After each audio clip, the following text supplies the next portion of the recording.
నేను ఈ రోజు ఓపెన్ గా చెప్పేస్తానండి, ఆడబిడ్డకి న్యాయం చేయలేకపోతే ఇంకెందుకు ఆ పరిపాలన, ఇంకెందుకు ఆ ప్రభుత్వాలు అంటే ఆ తల్లి నిలదీస్తుంది. ఇప్పటికీ పవన్ కళ్యాణ్ గారికి మాట వస్తుంది, మీరు ఏం న్యాయం చేశారు వాళ్ళని అడగండి అని అంటే, లేదండి కళ్యాణ్ గారు న్యాయం చేస్తారు, మాకు నమ్మకం ఉంది, మేము ఆల్రెడీ రజనీ గారితో మాట్లాడుతున్నాం, ఆయన ఖచ్చితంగా న్యాయం చేస్తారని.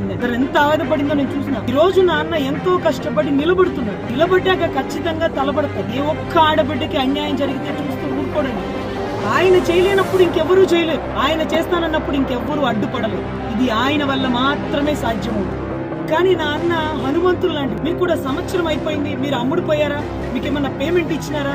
అన్న చుట్టుపక్కల కోటరీ నేను వచ్చినట్టు అన్నకి చెప్పట్లేదు. అవతల వాడు ఎంతటి వాడైనా, ఎంత అధికార మదంతో ఉన్నా, ఎంత డబ్బున్నా సరే వాడిని కుప్పగూల్చి నేల మీదకి తీసుకొస్తాడు. నాన్న ఎప్పుడు తప్పు చేయడు, తెలిసి గాని తెలియక గాని ఎవ్వరికి అన్యాయం చేయడు.